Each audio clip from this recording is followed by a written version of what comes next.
This is All India Radio.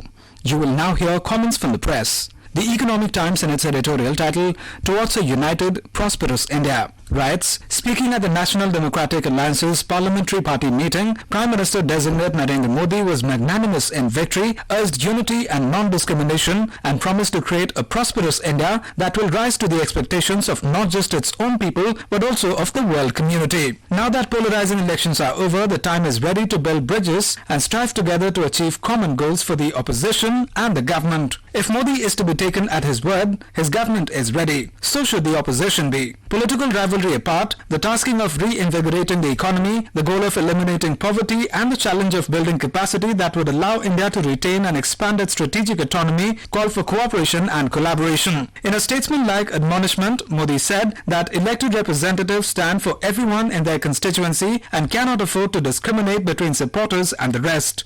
The right way to see the people, he said over and over again, is as the divinity that breathes life into politics and makes and breaks MPs.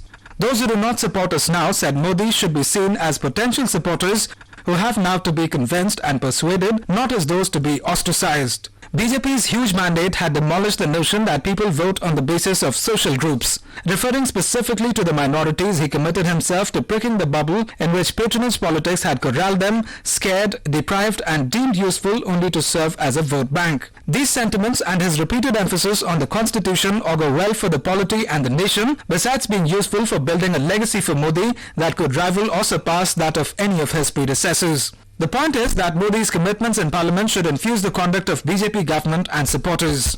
The Hindustan Times in its editorial titled Modi's Message of Inclusion says, at the Parliamentary Party meeting of the National Democratic Alliance NDA on Saturday, Prime Minister-elect Narendra Modi gave one of his most significant speeches in recent times. He was addressing multiple constituencies, members of parliaments of the Bharatiya Janata Party and MPs belonging to allies, BJP workers on the ground, his larger ideological fraternity of the Rashtriya Swayamsevak Sangh, including its more belligerent affiliates and the country at large. By focusing on inclusion, restraint, the importance of coalitions and regional aspirations, commitment to constitutional values and the path ahead, Mr. Modi has laid out the roadmap for the next 5 years. The first important intervention was with regard to minorities. Mr. Modi pointed out that he had in 2014 said that his government would work for the poor, did so, and was rewarded in the polls, for it is the poor that elected the government back. There was a multi-class coalition that propelled the BJP to a majority, but it is true that there has been a broadening of the party's class base, with the rural poor contributing to the saffron surge. This time, he said, the government would continue to focus on the poor, but also the minorities who have been deceived so far, who have been made to live in fear and treated as mere vote bank. It was time to end the trust deficit with them, Mr. Modi declared, and added Sabka Vishwas to his slogan of Sabka Saath Sabka Vikas. He also pointed out to his MPs that they must work for all, not merely those who voted for them. This is admirable messaging. While the BJP would do well to introspect how its own ideological worldview and actions on the ground have contributed to insecurity among minorities, if indeed Mr. Modi lives up to his word and his government is non-discriminatory in letter and spirit, it will mark a significant departure in the relationship between the regime and the country's substantial minorities. Mr. Modi's emphasis on restraint in speech is also noteworthy. It is through statements that a segment of BJP leaders created a climate of intolerance, anger, even hate over the past 5 years.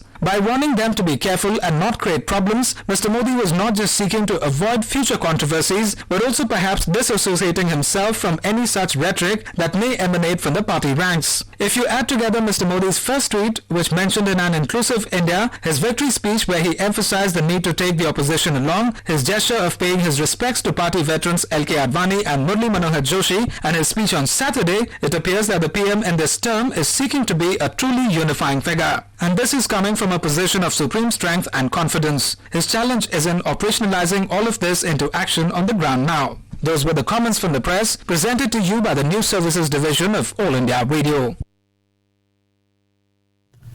This broadcast came to you from the Delhi station of All India Radio.